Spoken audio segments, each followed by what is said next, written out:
Pernahkah kamu merasa tahu apa yang harus dilakukan, tapi tetap tidak melakukannya? Kamu tahu mana yang benar, tapi memilih menundanya. Kamu tahu perubahan itu perlu, tapi entah kenapa tetap bertahan dalam pola lama yang tak lagi membawa apa-apa. Bukan karena kamu lemah, tapi karena manusia, secara naluriah, lebih takut kehilangan identitas lamanya daripada membangun yang baru. Bahkan ketika identitas itu terbentuk dari luka, dari kebiasaan buruk, atau dari zona nyaman yang semu. Kita hidup di dunia yang terus mendorong pencapaian, tapi lupa mengajarkan bagaimana mengolah batin. Kita sering mengira perubahan datang dari motivasi, padahal stoikisme berkata, perubahan sejati lahir dari keberanian menghadapi ketidaknyamanan, dari disiplin yang dibangun pelan tapi konsisten, dan dari keberanian menatap hidup secara jujur, tanpa drama, tanpa pembenaran. Kamu tidak butuh izin untuk berkembang. Tidak juga butuh validasi dari dunia luar untuk mulai menata ulang cara berpikirmu. Yang kamu butuh hanyalah keberanian untuk berhenti hidup di dalam kepalamu sendiri dan mulai hidup dari prinsip yang kamu pegang teguh. Dan disinilah letak brutalnya stoikisme. Ia tidak membujuk dengan motivasi manis, tapi menantangmu dengan cermin jernih untuk melihat siapa dirimu ketika tidak sedang diperhatikan. Dan siapa kamu ketika semua alasanmu hilang satu persatu. Dalam video ini, kita akan membedah 10 aturan stoik yang tidak nyaman, tapi sangat perlu. Bukan teori kosong, bukan petuah basi, tapi prinsip-prinsip yang, bila kamu izinkan bekerja di dalam dirimu, akan memaksa kamu bertumbuh, lebih jujur, lebih kuat, dan lebih berani menjalani hidup sebagaimana mestinya. Pastikan kamu menonton sampai akhir agar tidak kehilangan makna penting dari pembahasan ini. Dan jangan lupa berlangganan agar kita bisa terus berbagi perspektif yang menginspirasi satu sama lain. Selamat datang di perjalanan memperbaiki pikiranmu agar hidupmu ikut berubah. Poin 1. Berhenti bernegosiasi dengan kelemahanmu. Ada satu momen sunyi dalam hidup yang tidak muncul di depan kamera, tidak disorot lampu, dan tidak didengar siapa-siapa. Momen itu terjadi di dalam kepalamu sendiri. Ketika kamu tahu apa yang seharusnya kamu lakukan, tapi kamu memilih untuk menundanya. Bukan karena tidak bisa, tapi karena kamu sedang bernegosiasi dengan kelemahanmu sendiri, dan negosiasi ini tidak pernah berlangsung adil. Coba pikir, seberapa sering kamu mendengar suara-suara seperti ini? Aku butuh istirahat dulu. Aku belum siap. Aku harus mencintai diriku sendiri dulu, baru mulai berubah. Padahal diam-diam kamu tahu, itu bukan cinta, itu pelarian. Lari dari panggilan versi dirimu yang lebih kuat. Karena tidak ada cinta sejati yang membiarkanmu tenggelam dalam kebiasaan lama yang sama, terus-menerus, tanpa pertumbuhan. Mungkin ini terdengar keras, tapi kadang kamu perlu mendengar sesuatu yang tidak nyaman, supaya bisa keluar dari kenyamanan yang terlalu lama kamu pelihara. Biasanya, kita menyamar. Kita sebut kemalasan sebagai self-care. Kita panggil rasa takut dengan nama realistis. Kita beri label kelembutan pada pembiaran. Dan tanpa sadar, kelemahan itu mulai terasa seperti bagian dari siapa diri kita. Seperti identitas. Dan ketika seseorang menyentuhnya, kita bukan merasa ditantang, tapi merasa diserang. Itu jebakan, dan kamu tidak sendiri. Banyak orang mengalaminya, bahkan mungkin semua, karena ada godaan aneh dalam merasa cukup hanya dengan jadi lemah. Seolah kalau kita mengaku rapuh, dunia akan menurunkan ekspektasinya, dan kita akan aman. Tapi, apa benar seperti itu? Atau sebenarnya, kita hanya takut? Takut kalau harus bertanggung jawab. Takut kalau benar-benar kuat, kita tidak bisa lagi menyalahkan siapa-siapa. Takut menghadapi hari tanpa alasan untuk gagal. Karena kelemahan itu nyaman. Ia mengerti kita. Ia membiarkan kita duduk tenang, tidak bergerak, dan berkata, "Sudah, kamu memang begini." Dan kita percaya. Tapi bagaimana jika itu bukan kamu? Bagaimana jika semua kelemahan itu bukan bagian dari jati dirimu, melainkan bagian dari masa lalumu, dan kamu tinggal terlalu lama di sana? Stoikisme punya pesan yang sederhana, tapi tajam. Jika kelemahan menjauhkanmu dari kebajikan, maka itu bukanlah kebaikan. Itu penjara. Dan kamu tidak harus tinggal di dalamnya. Epictetus menyebutkan bahwa pengampunan diri harusnya membebaskan, bukan membius. Artinya, memaafkan diri sendiri itu penting. Tapi hanya jika setelah itu kamu bangkit. Kalau tidak, itu hanya alasan yang dibungkus halus. Sekarang pikirkan ini. Apa yang akan terjadi jika kamu berhenti bernegosiasi dengan kelemahanmu? Apa yang bisa berubah jika kamu berhenti mendengarkan bisikan halus yang membujuk untuk menunda, menghindar, menyamarkan? Bayangkan kamu mulai bertindak. Tidak sempurna, tidak hebat, tapi nyata. Pagi-pagi kamu bangun, bukan karena kamu termotivasi, tapi karena kamu tahu. Menunda berarti kalah sebelum perang dimulai. Kamu mulai menolak tawaran halus dari kelemahan. Istirahat dulu sebentar. Kamu jawab, sudah cukup istirahat, sekarang saatnya kerja. Mungkin kamu akan terlihat dingin di mata orang yang masih mencintai kemalasannya. Tapi bukan dingin, itu ketegasan. Karena kamu mulai memilih jalan yang berat, demi hasil yang lebih ringan di masa depan. Ingat, keteguhan yang kamu bangun hari ini adalah perlindungan dari kekacauan batin esok hari. Dan kamu tidak butuh validasi siapapun untuk itu. Lucunya, kelemahan sering terdengar logis, bahkan bijak. Tapi saat kamu telusuri lebih dalam, tidak ada keberanian di sana. Hanya ketakutan yang berpura-pura jadi alasan. Jadi pertanyaannya bukan lagi, apakah aku mampu? Pertanyaannya sekarang adalah, sudah berapa lama aku membiarkan kelemahanku bicara atas namaku?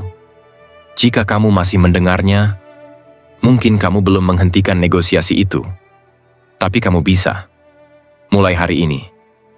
Dan ya, akan berat. Akan ada malam di mana kamu ingin menyerah.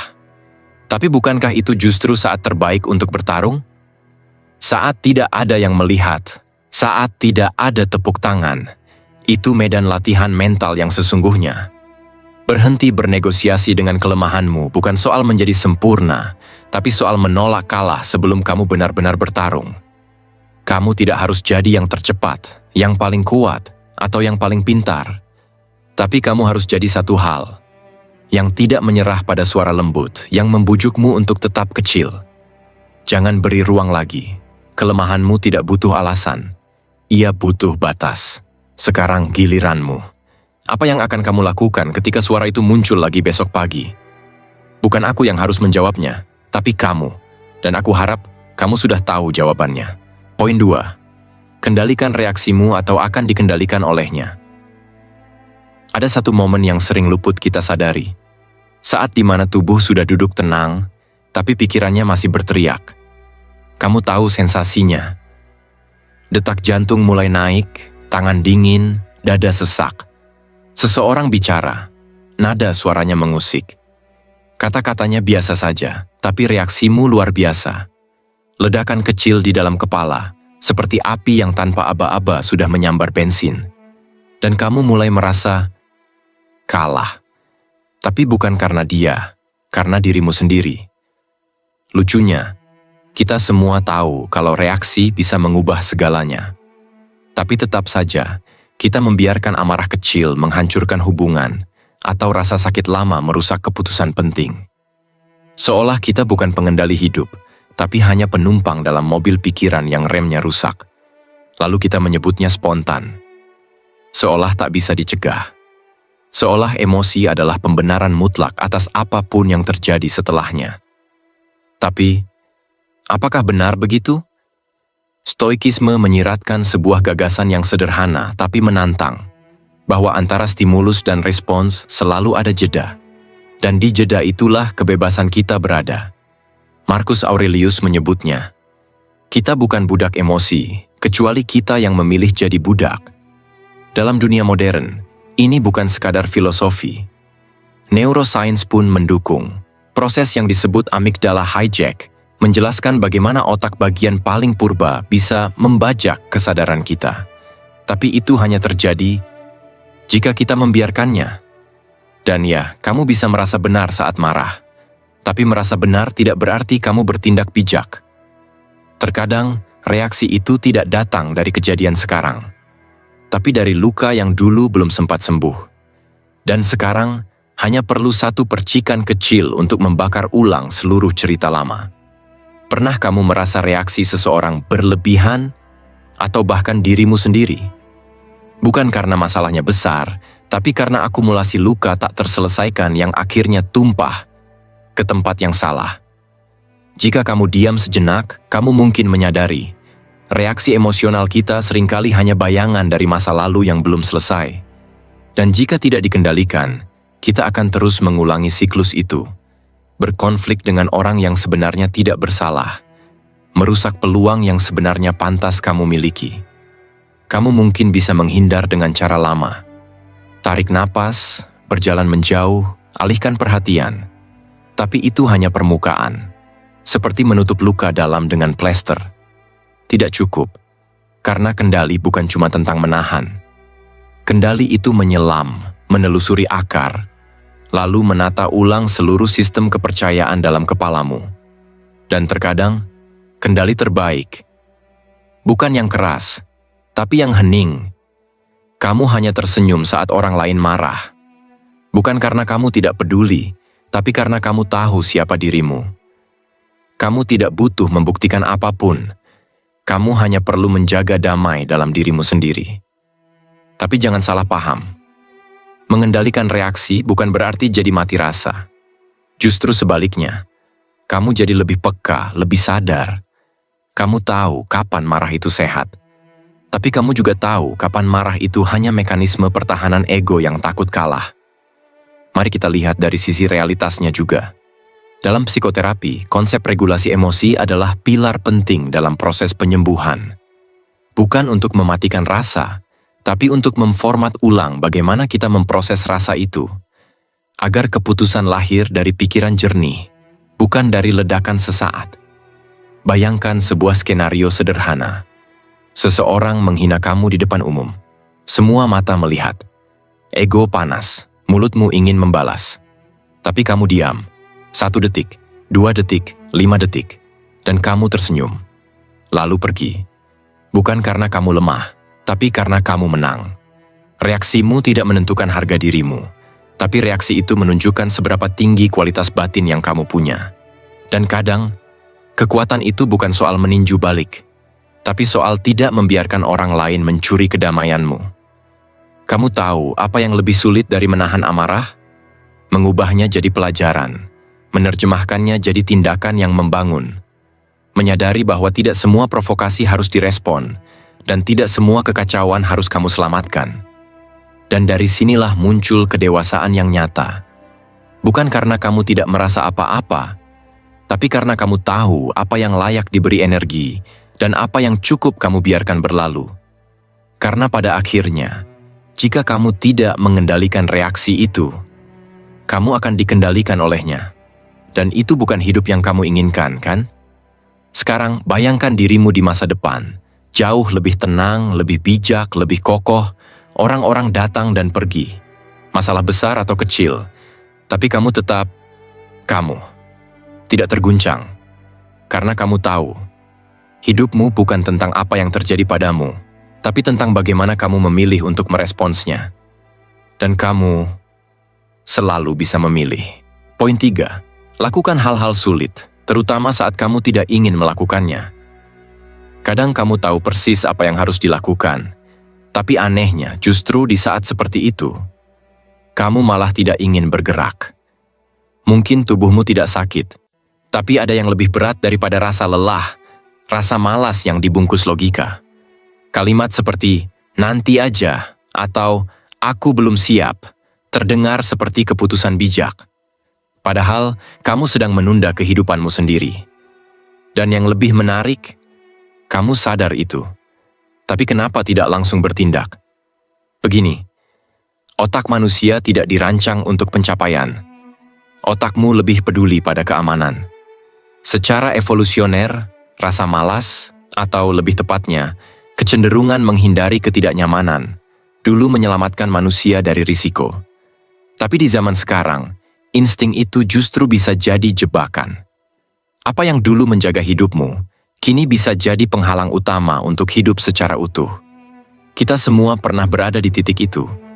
Duduk menatap layar kosong, tugas belum disentuh, waktu terus berjalan.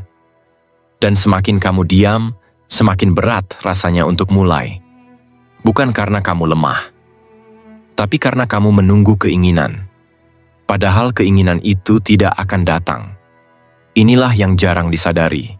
Saat kamu tidak ingin melakukannya, justru saat itulah kamu paling perlu melakukannya. Karena di momen itulah kamu sedang diuji, bukan oleh dunia, tapi oleh dirimu sendiri. Apakah kamu tunduk pada perasaan sesaat, atau kamu memilih bergerak berdasarkan prinsip? Stoikisme menyebutnya sebagai latihan sadar. Epictetus menyarankan, jangan hanya lakukan hal yang nyaman. Latih dirimu menghadapi ketidaknyamanan yang kamu pilih secara sadar. Karena hanya dengan itu, kamu jadi kuat menghadapi ketidaknyamanan yang tidak kamu pilih. Dan disitulah intinya. Dunia tidak akan selalu memberi kamu momen yang enak. Tapi kamu bisa melatih cara berpikirmu agar tetap bergerak meski enggan. Bayangkan ini. Kamu bangun pagi. Alarm berbunyi. Opsi pertama, snooze, tarik selimut, lanjut tidur. Opsi kedua, bangun, dingin, tidak nyaman. Tapi kamu bangun, bukan karena kamu semangat, tapi karena kamu sedang mengukir sebuah pola. Satu keputusan kecil bisa membentuk arah hidupmu, dan satu keputusan yang ditunda bisa membuka pintu untuk 5 alasan lain yang akan menghentikanmu seharian. Psikologi menyebut ini low frustration tolerance, ketidakmampuan menahan ketidaknyamanan kecil yang akhirnya menciptakan frustrasi besar dalam jangka panjang. Dan kamu bisa lihat sendiri efeknya. Hidup jadi penuh penundaan. Potensi yang belum sempat tumbuh, perlahan membusuk, karena tidak pernah diberi aksi nyata. Apakah kamu ingin seperti itu? Atau kamu mau memilih jalur sulit sekarang, agar kamu punya pilihan hidup yang lebih luas ke depan? Fakta menariknya, tubuh kita sebenarnya tidak selemah itu. Penelitian membuktikan bahwa batas kelelahan seringkali bukan soal fisik, tapi sinyal dari otak yang menipu kita agar berhenti lebih cepat. Artinya, banyak dari kita menyerah bukan karena sudah habis, tapi karena percaya pada batas yang belum terbukti. Dan sekarang pertanyaannya, apakah kamu ingin jadi orang yang hanya bertindak saat sedang semangat? Atau kamu mau melatih diri untuk tetap bergerak, justru saat malasnya sedang kuat-kuatnya? Bayangkan 5 tahun ke depan. Apa jadinya kalau kamu terus memilih untuk menunda saat merasa enggan? Berapa banyak pintu tertutup? Berapa banyak cerita yang tidak sempat ditulis karena kamu memilih tunda 1 hari, lalu 2, lalu setahun, lalu sebaliknya. Bayangkan kalau setiap kali rasa tidak ingin muncul, kamu justru bergerak. Bukan lari jauh, cukup 1 langkah, tapi konsisten. Apa yang berubah? Pola pikir, identitas, hidupmu. Karena saat kamu melatih diri untuk bertindak meski tidak ingin, kamu sedang membentuk karakter. Dan karakter itulah yang akan menyelamatkanmu saat motivasi hilang, saat badai datang, saat dunia tidak memihak. Kamu tidak perlu selalu semangat, tapi kamu harus selalu punya arah. Dan arah itu dibentuk dari kebiasaan menghadapi hal-hal yang tidak ingin kamu hadapi. Jadi, jika hari ini kamu merasa malas, tidak mood, ingin menunda, anggap itu alarm. Bukan untuk berhenti, tapi untuk bergerak. Mungkin kecil, mungkin pelan, tapi pasti. Karena kamu bukan penunggu waktu ideal. Kamu adalah orang yang membangun waktu ideal itu. Dengan bertindak sekarang juga. Jangan tunggu ingin. Mulailah karena itu perlu. Dan kamu akan lihat betapa jauh kamu bisa berjalan. Poin 4. Singkirkan gangguan dan kuasai fokusmu. Kadang, yang paling mencuri dari kita bukan hal besar, tapi gangguan kecil. 1 notifikasi, 1 scroll, 1 percakapan yang sebenarnya bisa dilewatkan. Dan begitu kamu sadari, sudah 1 jam hilang. Bukan karena tidak sibuk, tapi karena tidak benar-benar hadir. Ironis ya? Di zaman di mana segala hal tersedia dalam satu klik, justru perhatian menjadi hal paling langka. Tapi pernahkah kamu bertanya, kenapa kita begitu mudah terdistraksi? Bukan karena kita lemah, tapi karena sebagian dari kita ingin kabur. Kabur dari kesunyian, dari ketakutan gagal, dari pekerjaan besar yang belum selesai karena terlalu berarti untuk dilukai. Dan gangguan itu datang dengan wajah ramah, terlihat ringan, bahkan menyenangkan. Tapi dalam diam, mereka mencuri energi paling penting yang kita punya. Perhatian. Kalau kamu perhatikan, kehilangan fokus bukan cuma soal produktivitas, tapi soal kehilangan arah. Karena begitu kamu tidak bisa lagi mengarahkan pikiranmu ke tempat yang kamu pilih. Kamu bukan lagi pengendali hidupmu. Kamu sedang dikendalikan oleh algoritma, distraksi sosial, atau kegelisahan yang tidak selesai. Menurut riset terbaru, rata-rata manusia sekarang hanya bisa fokus sekitar 47 detik pada satu tugas sebelum beralih ke hal lain. Dan saat berpindah itu, dibutuhkan waktu sekitar 23 menit untuk benar-benar kembali ke alur kerja semula. Itu kalau kamu bisa kembali. Sekarang bayangkan, jika itu terjadi sepanjang hari, setiap hari, berapa banyak ide yang gagal lahir? Berapa banyak pekerjaan yang terseret lambat? Berapa banyak waktu yang hilang, bukan karena tidak tahu, tapi karena tidak fokus? Marcus Aurelius menulis dalam Meditations bahwa kita harus melakukan satu hal dalam satu waktu dengan sungguh-sungguh. Bukan karena itu keren, tapi karena hanya dengan cara itu, kamu bisa melihat sesuatu sampai ke dalam. Fokus bukan cuma keterampilan kerja, itu cerminan kondisi batin. Seseorang yang tidak bisa duduk dengan pikirannya sendiri akan mencari apapun untuk menghindar, bahkan sekadar dengan memencet layar kosong. Dan ini menarik, karena seringkali gangguan tidak datang dari luar, tapi dari dalam. Ada bagian dari diri kita yang merasa belum pantas melangkah jauh, belum siap.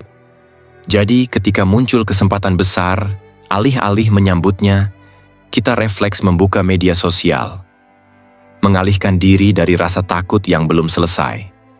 Tapi disinilah peran kesadaran hadir. Saat kamu mulai bertanya, kenapa aku terus mengulang kebiasaan ini?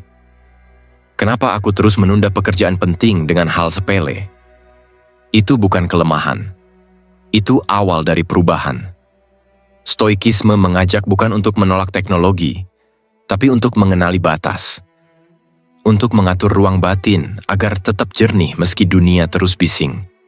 Ada strategi praktis yang bisa kamu mulai hari ini. Misalnya, gunakan waktu hening 10 menit tanpa distraksi apapun sebelum kerja. Bukan untuk cari ide, tapi untuk menenangkan pikiran. Atau batasi konsumsi notifikasi. Bukan karena kamu tidak ingin tahu, tapi karena kamu ingin menentukan sendiri kapan kamu tahu. Hal lain yang sering luput. Keberanian menghadapi keheningan. Coba diam dalam ruangan tanpa musik, tanpa layar, tanpa suara orang. Apa yang kamu rasakan? Kalau terasa gelisah, itu wajar. Tapi justru disitulah, kamu mulai bertemu dengan dirimu sendiri. Dan itulah tempat terbaik untuk membangun fokus. Bukan di tengah bisingnya notifikasi, tapi di dalam tenangnya pikiran yang sadar. Bayangkan kalau kamu bisa melatih itu setiap hari. Kamu akan mulai menyadari perbedaan antara kerja yang sibuk dan kerja yang dalam. Antara hadir secara fisik dan hadir secara utuh. Antara terlihat aktif dan benar-benar produktif. Dan kalau kamu terus melatihnya, perlahan, kamu akan merasa ada sesuatu yang pulih. Pikiranmu jadi lebih jernih. Waktumu terasa cukup. Keputusanmu lebih tajam. Karena kamu berhenti membiarkan dunia mencuri perhatianmu.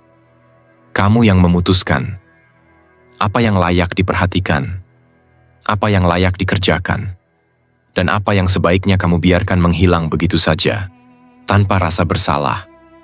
Fokus bukan soal keras kepala, tapi soal memilih apa yang layak hidup dalam pikiranmu. Dan hari ini, kamu bisa mulai memilih. Poin 5. Berhenti mencari pengakuan. Kamu tidak butuh izin untuk berkembang. Pernah nggak kamu merasa, Apapun yang kamu lakukan, kalau nggak ada yang lihat, seolah tidak cukup berharga. Seolah perjuanganmu harus disahkan oleh tepuk tangan agar terasa sah. Itu bukan salahmu sepenuhnya. Sejak kecil, kita belajar lewat pujian. Kita diberi stiker emas karena rajin. Kita dipuji saat ranking. Tapi tanpa sadar, kita tumbuh dengan pemahaman. Keberhasilan adalah sesuatu yang harus diakui. Kalau tidak ada yang tahu, seolah tidak pernah terjadi. Tapi sekarang kamu dewasa. Dan kamu tahu, tidak semua pertumbuhan datang dengan sorak-sorai. Seringkali, justru momen terbesarmu datang di tengah malam yang sunyi, ketika kamu berjuang melawan keraguan sendiri. Tidak ada kamera, tidak ada saksinya, hanya kamu, dan tekad yang belum kamu serahkan. Sayangnya, banyak yang tidak tahan sunyi, banyak yang merasa hampa jika tumbuh tanpa disaksikan. Mereka butuh panggung, bahkan untuk perubahan kecil. Dan ini terjadi terus-menerus di mana-mana. Dokumentasi progres, validasi digital, update rutin seolah-olah kemajuan itu hanya sah jika ditonton orang lain. Padahal, siapa sebenarnya yang kamu coba buktikan? Kalau jawabanmu bukan diriku sendiri, maka berhati-hatilah. Karena kamu mungkin sedang membangun hidup berdasarkan opini orang, bukan prinsipmu sendiri. Menurut teori motivasi modern, validasi bisa memang memberi energi. Tapi kalau kamu terlalu bergantung padanya, maka kamu akan jadi seperti orang yang harus minum kopi setiap 1 jam sekali. Tanpa itu, kamu lemas. Kamu bukan bertumbuh, kamu cuma menyesuaikan ekspektasi eksternal. Stoikisme punya pandangan yang lebih dalam dari sekadar semangat. Marcus Aurelius menulis, "Bekerjalah tanpa mengharapkan pengakuan, karena yang mulia tidak bergantung pada pujian." Artinya, integritas sejati lahir justru ketika tidak ada yang melihat. Saat kamu tetap belajar, tetap melatih disiplin, tetap bertumbuh, tanpa ada satupun mata yang menyaksikan. Dan kalau dipikir-pikir, apakah kamu benar-benar ingin hidup yang bergantung pada like?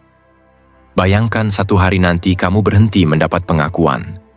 Apakah kamu juga akan berhenti berkembang? Ada satu skenario yang mungkin kamu kenal. Kamu sedang menjalani perubahan besar, mengatur ulang kebiasaan, memperbaiki cara berpikir, mungkin menjaga pola hidup, tapi tidak ada satupun dari orang sekitarmu yang melihat. Tidak ada yang memuji, bahkan sebagian meragukanmu. Di momen itu, kamu merasa tergoda untuk berhenti. Untuk apa kalau tidak dihargai? Dan saat itulah kamu diuji. Apakah kamu berubah karena prinsip atau hanya karena ingin dipuji? Tumbuh dalam sunyi memang sulit, tapi itulah yang menjadikannya kuat. Ada perasaan khusus yang muncul ketika kamu tahu kamu bisa, meski tidak ada yang menyaksikan. Rasa percaya yang lahir bukan dari komentar orang, tapi dari dirimu sendiri. Ini bukan arogansi, ini pondasi. Dan anehnya, justru orang-orang yang paling tenang, yang tidak bicara banyak soal pencapaiannya, mereka yang seringkali paling jauh perjalanannya. Karena energi mereka tidak bocor untuk membuktikan apa-apa. Kalau kamu saat ini sedang merasa sepi karena usahamu tidak dihargai, mungkin kamu sedang berada di jalur yang benar.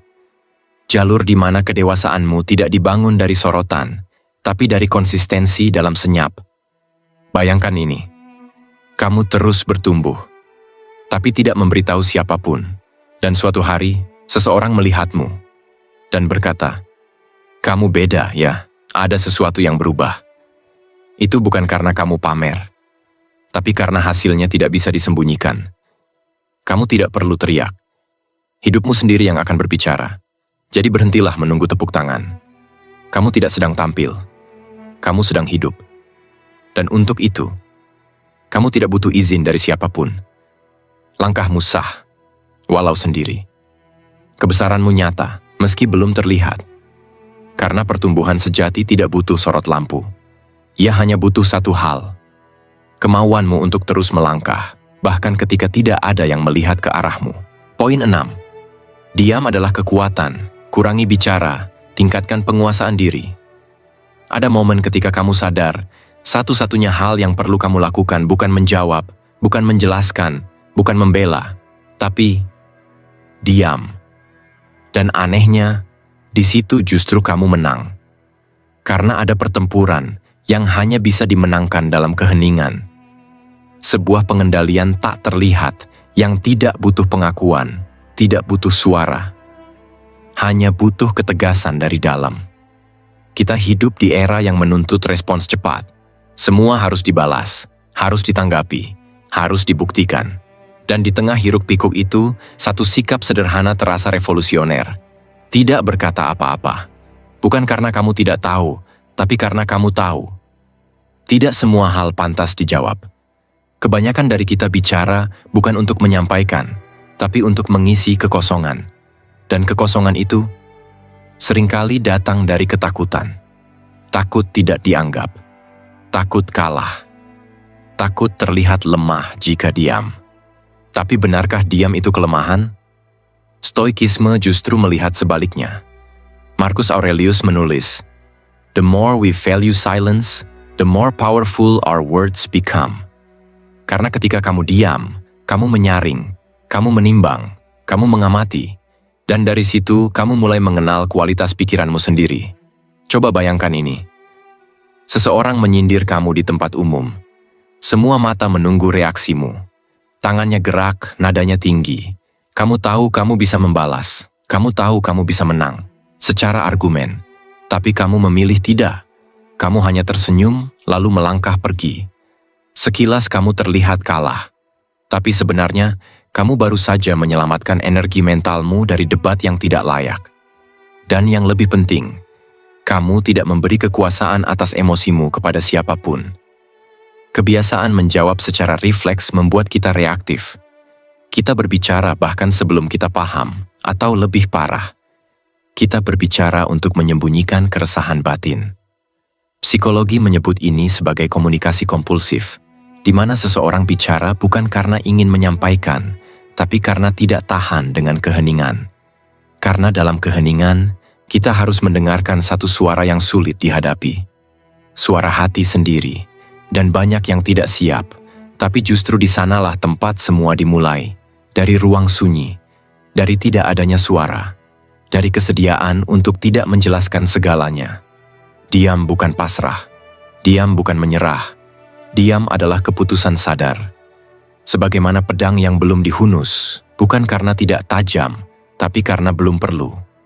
Ada kalanya ketenanganmu membuat orang lain gelisah. Mereka mencoba memancingmu, menggertakmu, memancing emosimu agar keluar dan kehilangan bentuk. Tapi jika kamu tetap diam, tetap jernih, kamu memegang kendali. Kamu mengatur irama permainan tanpa mengangkat suara sedikit pun. Itu bukan ketidaktahuan, itu penguasaan diri. Dan perlu digarisbawahi, ini bukan ajakan untuk membisu, bukan juga glorifikasi sikap pasif, tapi tentang kemampuan memilih kapan bicara, kapan diam. Karena tidak semua opini perlu dibalas. Tidak semua tuduhan perlu ditanggapi, dan tidak semua percakapan butuh kamu di dalamnya. Semakin kamu mengerti ini, semakin kamu sadar, ketenanganmu adalah senjata paling canggih yang kamu punya. Lalu, bagaimana cara melatihnya? Mulailah dengan membiarkan satu obrolan lepas begitu saja. Tak perlu dibalas, biarkan. Berlatih tidak menjawab pesan yang tidak penting. Berlatih mendengar, tanpa merasa harus menanggapi. Dan yang paling sulit, berlatih diam saat sedang emosi. Bukan karena kamu memendam, tapi karena kamu memilih menyaring. Di sana, kamu akan menemukan bahwa keheningan itu bukan ruang kosong, tapi ruang belajar. Tempat kamu mengenali motifmu sendiri. Tempat kamu menyadari bahwa kata-kata bisa jadi senjata, tapi juga bisa jadi jebakan. Jadi, gunakanlah dengan hemat. Biarkan dirimu tenang saat dunia ingin ribut. Biarkan orang lain bicara saat kamu memilih mendengar. Biarkan prosesmu bertumbuh dalam hening, agar tidak ada yang bisa merusaknya dengan opini mereka. Dan ketika saatnya tiba untuk bicara, kamu akan bicara bukan karena ingin didengar, tapi karena kata-katamu sudah cukup kuat untuk diam sebelumnya. Di dunia yang ribut karena semua ingin terdengar, kekuatanmu justru terletak pada keberanian untuk memilih diam. Itulah kendali, itulah ketenangan, dan itulah kekuatan yang sebenarnya. Poin 7. Akui kesalahanmu tanpa rasa malu atau alasan. Kamu mungkin tahu rasanya. Saat kamu sadar telah keliru, tapi bibirmu tetap bungkam. Atau kamu berkata, iya tapi, dan sisanya adalah pembelaan yang bahkan kamu sendiri tak yakin. Karena jauh di dalam, kamu tahu, tidak ada yang perlu dibela. Hanya ada kebenaran kecil yang tertahan. Tidak diucapkan, tapi memberatkan. Mengakui kesalahan memang tidak mudah. Bukan karena kita tidak tahu, tapi karena kita terlalu sadar. Sadar akan risikonya. Sadar akan konsekuensinya. Sadar bahwa begitu kalimat itu keluar, kita tidak lagi bisa bersembunyi. Tidak dibalik citra, tidak dibalik reputasi, tidak dibalik senyum palsu yang terlalu sering digunakan untuk menutupi rasa bersalah. Tapi mari kita jujur, sebenarnya yang kita takutkan bukan kesalahan itu sendiri. Yang kita takutkan adalah kehilangan harga diri yang selama ini kita bangun. Kita kira mengaku salah itu sama dengan runtuh. Padahal, justru di situ pondasi baru bisa dibentuk. Stoikisme punya sikap yang berbeda terhadap kesalahan. Mereka tidak merayakan kesalahan, tapi mereka juga tidak menjadikannya momok. Marcus Aurelius menulis, "Jika kamu salah, akui, lalu perbaiki. Itu cukup. Tanpa drama, tanpa melarikan diri." Karena satu hal yang tidak pernah diajarkan secara serius pada kita adalah bahwa mengaku salah bukan kelemahan. Itu keberanian. Dan lebih dari itu kekuatan yang tidak bisa dipalsukan.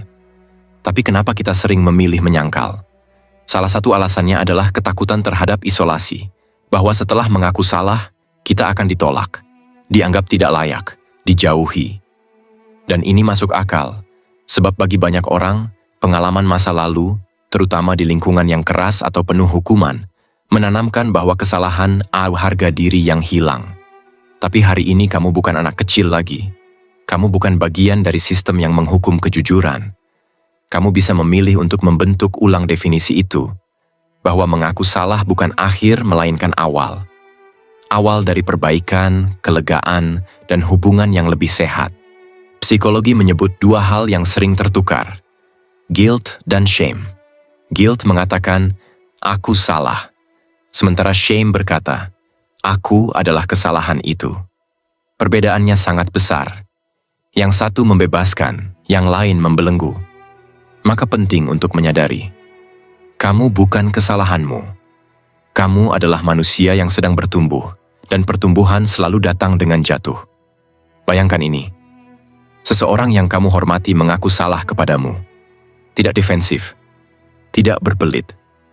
Hanya satu kalimat, aku salah waktu itu, dan aku menyesal.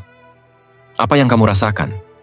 Mungkin justru respekmu tumbuh, karena kejujuran yang polos, tanpa alasan, tanpa drama, adalah sesuatu yang jarang, dan karenanya sangat kuat. Sekarang balikan situasinya. Kamu yang bicara, kamu yang mengucapkan kalimat itu, dan kamu melihat bagaimana suasana menjadi lebih jernih. Hubungan yang awalnya retak perlahan memulih. Tidak semua langsung beres ya, tapi percayalah, itu satu langkah ke arah yang tidak bisa dicapai dengan kebohongan atau penghindaran. Dan jika kamu takut tidak dimaafkan, itu urusan orang lain. Tugasmu adalah membebaskan dirimu sendiri dari beban yang tidak perlu kamu bawa terlalu lama. Kejujuran adalah bentuk tertinggi dari self-respect. Kalau kamu masih menunda mengaku, mungkin karena kamu ingin menunggu waktu yang tepat. Tapi kapan waktu itu datang? Atau kamu sebenarnya menundanya karena takut citramu runtuh? Padahal justru saat kamu mengakui, kamu menunjukkan bahwa harga dirimu bukan ilusi, tapi nyata. Kesalahan yang diakui akan menjadi pelajaran. Tapi kesalahan yang disangkal, lama-lama akan jadi racun. Merusak hubungan, menyabotase keputusan, membuat batin gelisah, padahal wajah tetap tersenyum. Dan kamu tahu itu. Jadi pertanyaannya bukan, apakah kamu pernah salah, tapi apa kamu cukup kuat untuk mengakuinya? Kalau iya, maka itu bukan tanda bahwa kamu lemah. Itu tanda bahwa kamu sudah siap menjadi versi dirimu yang lebih jujur, lebih utuh, dan lebih manusia. Poin 8. Ketidaknyamanan adalah guru terbaikmu. Berhenti lari darinya. Kamu tahu perasaan itu. Saat semuanya terasa agak sesak, sedikit gelisah, tidak nyaman. Seperti ada yang mengganjal tapi tidak bisa dijelaskan. Kamu coba sibukkan diri, scroll, ngobrol, tidur. Tapi rasa itu tetap tinggal. Diam-diam, ia mengingatkan bahwa ada sesuatu dalam dirimu yang belum selesai. Pertanyaannya bukan kenapa perasaan itu datang, tapi kenapa kamu terus menghindar. Kita terbiasa mengartikan rasa tidak nyaman sebagai tanda untuk menjauh. Padahal kadang, justru itu pintu yang harus kamu lewati. Tapi siapa yang bisa menyalahkan? Otak manusia memang dirancang untuk menghindari rasa sakit. Bukan untuk berkembang, tapi untuk bertahan. Masalahnya, bertahan bukan berarti hidup. Dan di titik itu, kamu harus membuat pilihan. Tetap aman di tempat yang stagnan, atau sedikit terluka demi tumbuh. Stoikisme mengajarkan, pelatih diri Anda untuk melepaskan hal-hal yang Anda takut kehilangan. Itu termasuk rasa nyaman yang selama ini kamu peluk erat, padahal diam-diam mengekang. Karena di balik kenyamanan yang tidak ditantang, seringkali tersembunyi stagnasi yang dibungkus rapi. Coba bayangkan ini. Setiap hari kamu melakukan rutinitas yang sama. Tidak ada risiko, tidak ada ketegangan, semua terasa stabil. Tapi di balik semua itu, kamu merasa kosong. Seperti ada bagian dari dirimu yang belum hidup. Dan kamu mulai bertanya, apakah hidupku cuman ini? Sementara itu, seseorang di luar sana mungkin sedang berkeringat, gugup, jatuh bangun, gagal berkali-kali. Tapi di matanya, ada cahaya. Karena dia tahu dia sedang hidup. Dia tahu, ketegangan itu bukan siksaan. Itu pertanda bahwa dia sedang berubah. Ketidaknyamanan, kalau kamu berani melihatnya jujur, sebenarnya adalah panggilan. Sebuah undangan untuk mendalami sesuatu yang selama ini kamu hindari. Luka lama, percaya diri yang rapuh, keputusan yang kamu tahu benar, tapi belum kamu ambil. Psikologi menyebut ini avoidance coping. Menghindari hal sulit dengan berpura-pura sibuk, menolong orang lain agar tak perlu urus diri sendiri, atau membuat alasan bahwa nanti saja. Tapi kamu tahu, nanti itu hampir selalu berarti tidak akan pernah. Pertanyaannya sekarang, mau sampai kapan? Karena semakin kamu lari dari ketidaknyamanan, semakin besar ia tumbuh di dalam kepalamu. Rasa takut menjadi berlebihan. Rasa cemas menjadi otomatis, dan hidupmu menjadi pengecut dalam diam. Padahal yang kamu butuhkan mungkin bukan motivasi, tapi latihan menerima rasa tidak nyaman sebagai bagian dari hidup. Voluntary discomfort. Hal kecil seperti bangun lebih pagi, menghindari konsumsi instan, membiarkan dirimu merasa sedih tanpa harus langsung mencari pelarian. Kamu akan kaget. Betapa kuatnya kamu selama ini, hanya saja belum sempat diuji. Dan jangan salah, ketidaknyamanan bukan hanya datang dari luar. Kadang datang dari dalam, dari rasa tidak puas atas dirimu sendiri, dari panggilan batin yang terus kamu bungkam, dari ambisi yang selama ini kamu tahan, karena takut gagal lebih menyakitkan daripada tidak mencoba. Tapi kalau kamu terus menghindar, kamu akan hidup seperti hantu. Ada tapi tidak hadir. Bernapas tapi tidak bergerak.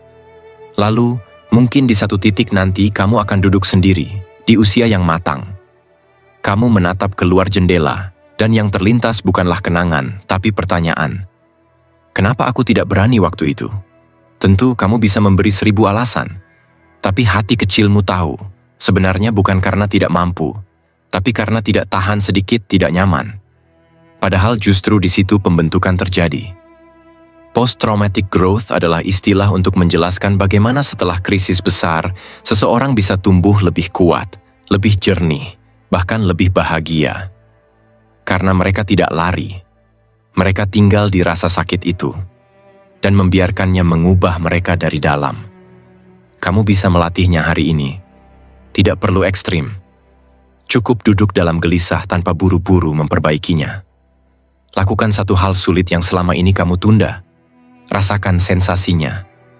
Tahan. Jangan lari. Biarkan proses itu membentukmu. Karena mungkin versi terbaik dari dirimu tidak sedang menunggumu di zona nyaman, tapi sedang berdiri di seberang rasa takutmu, menunggu kamu cukup berani untuk melangkah. Poin 9. Disiplin lebih kuat dari motivasi. Bangunlah setiap hari. Pernah kepikiran begini nggak? Kenapa rasanya semangat itu cuma datang saat malam, waktu semua terlihat mungkin? Tapi giliran pagi datang, dan alarm berbunyi. Semua ide-ide besar itu menguap. Yang tersisa cuma rasa malas, bantal yang makin nyaman, dan satu kalimat klasik. Nanti aja. Dan kamu tahu, kamu bukan satu-satunya. Rata-rata orang merasa harus bersemangat dulu baru bisa bergerak. Tapi entah kenapa, semangat itu seperti tamu yang datang tanpa kabar dan pergi sesukanya. Sementara hidup tetap berjalan. Tugas menumpuk. Waktu tidak menunggu kamu bangkit. Jadi, logikanya jelas. Kalau kamu masih menggantungkan hidup pada motivasi, kamu akan kalah bahkan sebelum memulai. Stoik tidak pernah menaruh harapan pada semangat.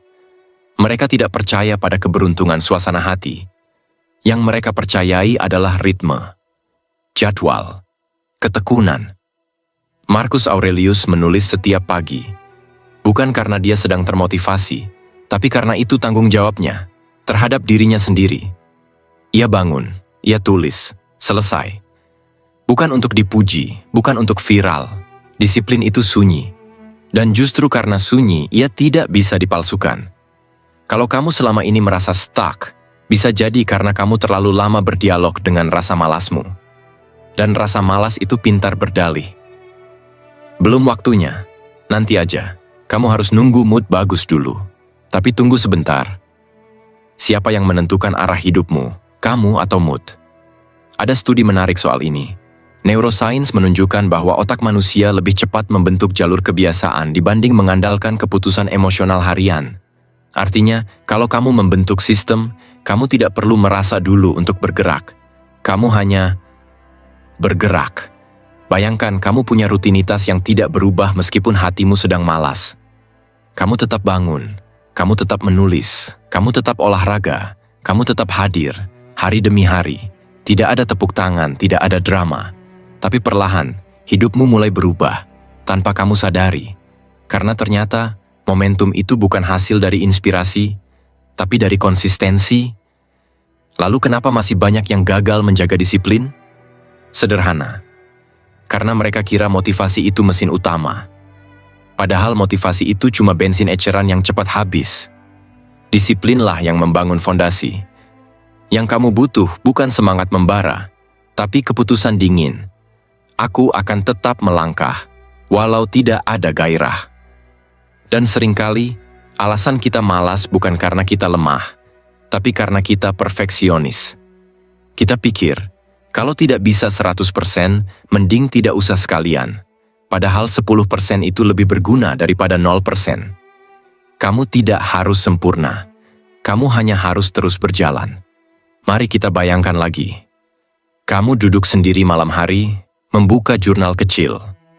Kamu menulis, hari ini aku tidak terlalu produktif, tapi aku tetap bangun.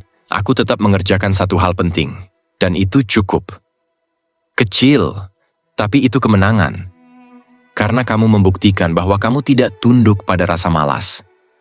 Bahwa kamu tetap bergerak, meski hari ini tidak sempurna. Dan kamu tahu, kebiasaan seperti itu, yang kelihatannya remeh, adalah pondasi dari hidup yang kokoh. Karena hidup tidak dibangun oleh hari-hari penuh inspirasi. Hidup dibentuk dari keputusan-keputusan kecil saat tidak ada yang melihat. Konsistensi itulah yang menciptakan hasil. Bukan wacana, bukan mood, tapi aksi yang berulang. Lalu, apakah kamu harus berubah drastis? Tidak. Mulai saja dari hal paling sederhana. Bangun dan rapikan tempat tidurmu. Sisihkan 5 menit untuk membaca. Tuliskan satu kalimat refleksi. Jalan kaki 10 menit. Tidak perlu wah. Yang penting, berulang. Karena jika kamu mampu melakukan sesuatu kecil secara konsisten, kamu tidak butuh alasan besar untuk berubah. Kamu sudah menjadi perubahan itu sendiri. Dan jika suatu hari kamu merasa seperti tersesat, tidak semangat, tidak yakin, cukup ingat satu hal. Bangun, hadir, lanjutkan. Satu langkah setiap hari lebih kuat dari 1000 mimpi yang tidak dijalani. Karena yang kamu cari selama ini bukan motivasi, tapi disiplin. Yang diam-diam sudah menyelamatkanmu lebih sering daripada yang kamu sadari. Poin 10. Berhenti hidup di dalam kepalamu sendiri. Hiduplah selaras dengan tindakanmu. Kamu pernah duduk sendiri, diam, tapi pikiranmu tidak pernah ikut diam?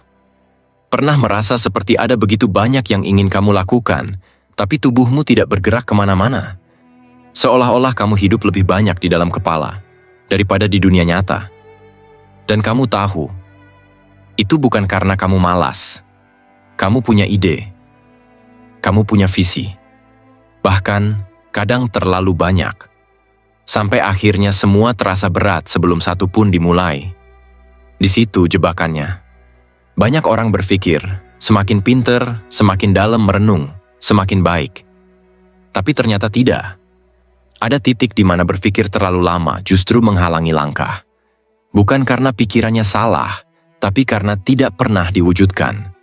Stoik tidak pernah memisahkan antara pikiran dan tindakan. Marcus Aurelius menulis untuk mengingatkan dirinya, bukan untuk pamer ke dunia. Epictetus bahkan menyindir, jangan berlagak seperti seorang filsuf, jalani saja hidup seperti satu. Karena kamu bisa tahu semua teori, tapi kalau tidak ada satu pun yang kamu jalani, lalu apa bedanya kamu dengan mereka yang tidak tahu apa-apa? Sekarang bayangkan ini, pagi hari. Kamu duduk, ngopi, mata menatap keluar jendela. Dalam pikiranmu, kamu sudah membayangkan rencana besar. Mau mulai usaha, mau rajin olahraga, mau lebih tenang, lebih mindful, lebih bermanfaat. Tapi hari berlalu, dan tidak satu pun dari itu yang kamu jalankan. Lalu malamnya, kamu merasa bersalah. Bukan karena gagal, tapi karena tidak mulai. Dan itu sakit. Karena kamu tahu kamu sanggup. Tapi kamu juga tahu, kamu menunda. Lagi, itu sebabnya banyak orang merasa gelisah, padahal mereka tidak sedang melakukan apa-apa. Karena energi di dalam diri mereka penuh, tapi tidak punya saluran. Semua hanya diam di kepala, berputar seperti roda yang tidak pernah menyentuh tanah. Psikologi menyebutnya analisis paralisis. Kamu terlalu banyak berpikir, terlalu takut salah, terlalu ingin sempurna, dan semua itu menyamar jadi alasan rasional, padahal cuma bentuk lain dari penundaan. Lucunya, kamu mungkin merasa kamu sibuk. Sibuk berpikir, sibuk menyusun rencana, sibuk merasa perlu tahu lebih dulu. Tapi kalau ditanya, apa yang sudah kamu lakukan hari ini? Jawabannya, diam.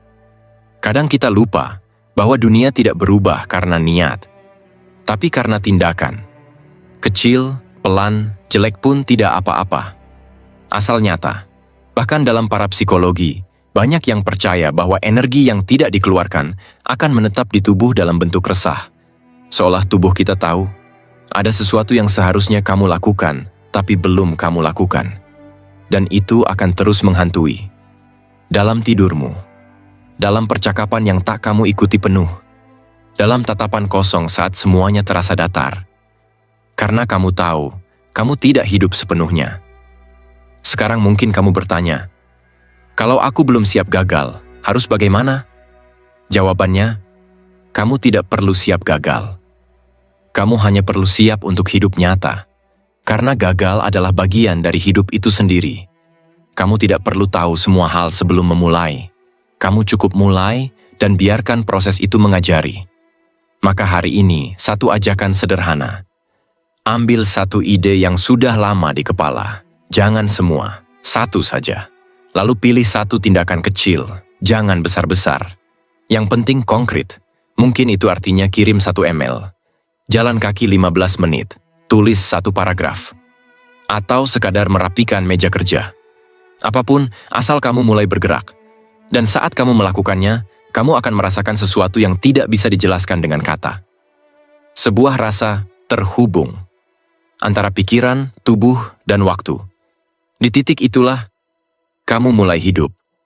Bukan sebagai ide, bukan sebagai rencana, tapi sebagai seseorang yang menyatukan niat dan gerak, dan membiarkan dunia melihat siapa kamu, bukan dari apa yang kamu pikirkan, tapi dari apa yang kamu lakukan. Kesimpulan, mari kita perlambat sebentar. Tarik napas dalam dan jujur pada diri sendiri. Kamu ingin memperbaiki diri, tapi apakah kamu benar-benar tahu apa yang sebenarnya harus diperbaiki? Karena banyak orang bilang ingin berubah, tapi yang mereka ubah hanyalah kemasannya. Gaya bicara, feed media sosial, cara menulis caption, semuanya terasa seperti peningkatan. Tapi dalam diam, mereka tetap orang yang sama, luka yang sama, pola yang sama, keputusan yang sama. Apa itu perbaikan atau hanya kamuflase? Stoik punya pandangan yang tidak menyenangkan tapi jujur. Memperbaiki diri bukan berarti mengganti diri. Bukan soal menampilkan versi baru yang lebih bisa diterima orang, tapi soal menyelaraskan hidup kita dengan nilai yang selama ini mungkin sudah kita tahu, tapi belum kita jalani. Itu sebabnya transformasi sejati terasa sepi, karena ia tidak terjadi di panggung, tidak terjadi di video motivasi, tapi di ruang yang sangat pribadi, saat kamu duduk sendiri, menatap kegagalanmu, dan tidak berusaha membelanya. Saat kamu berhenti menyalahkan dunia dan mulai bertanya, kalau memang ini hidupku, aku harus mulai dari mana? Dan pertanyaan itu tidak punya jawaban instan. Perbaikan diri yang tulus bukanlah pelarian dari rasa malu, tapi keberanian untuk tinggal di dalamnya. Bukan karena kamu pantas dihukum, tapi karena kamu ingin memahami kenapa luka itu ada dan apa yang bisa kamu bangun darinya. Mungkin kamu merasa, aku ingin jadi versi terbaik diriku. Tapi berhati-hatilah, karena kalimat itu sering berubah menjadi tekanan tanpa sadar. Keinginan untuk menjadi terbaik sering menipu kita agar terus merasa kurang. Dan saat rasa kurang itu datang, kita sibuk mengejar validasi eksternal, bukan pertumbuhan internal. Pertanyaannya, kamu ingin diperbaiki atau diterima? Karena keduanya tidak selalu sama. Kultur populer hari ini mempromosikan perbaikan seperti produk. Ganti mindsetmu, upgrade dirimu. Tapi stoikisme tidak bermain di ranah kosmetik. Ia mengarah ke satu tempat, konsistensi karakter. Bukan sekadar bagaimana kamu terlihat, tapi siapa kamu ketika tidak ada yang melihat. Coba kamu renungkan. Kalau selama 5 tahun ke depan, kamu tidak membuat satu pun postingan tentang perkembanganmu, tidak menceritakan perjuanganmu, tidak menyebutkan pencapaianmu, tapi kamu tetap bangun lebih awal, tetap belajar hal baru, tetap lebih sabar, tetap memaafkan, tetap hadir untuk orang-orang terdekatmu. Apakah itu cukup? Atau kamu masih merasa perlu dipuji dulu, baru percaya bahwa kamu sedang bertumbuh? Karena sejujurnya, banyak orang saat ini tidak sedang memperbaiki diri. Mereka hanya sedang memperkuat ilusi, merapikan topeng, dan itu melelahkan. Karena tak peduli seberapa kuat kamu membentuk citra, jiwa tahu, dan jiwa tidak bisa dibohongi. Perubahan sejati justru lebih lembut. Ia tidak terlalu banyak bicara. Tapi setiap harinya, kamu mulai bisa menahan satu komentar sinis, meminta maaf tanpa defensif, menunda keinginan jangka pendek demi prinsip, tersenyum ke orang tua meskipun sedang lelah. Dan tidak semua itu terlihat, tapi kamu tahu. Dan kalau kamu terus melakukannya, kamu akan sampai pada titik di mana kamu tidak lagi perlu berubah menjadi orang lain, karena kamu akhirnya menjadi dirimu sendiri.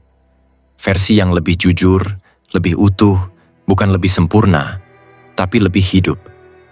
Mungkin kamu pernah merasa, aku sudah coba berubah, tapi kenapa hidupku masih sama? Pertanyaannya, kamu berubah untuk siapa? Untuk tenang? Atau untuk dipuji? Karena jika perubahannya tulus, hasilnya bukan selalu dalam bentuk uang atau popularitas. Tapi batin yang tidak mudah terguncang, hati yang lebih ringan, pikiran yang lebih jernih.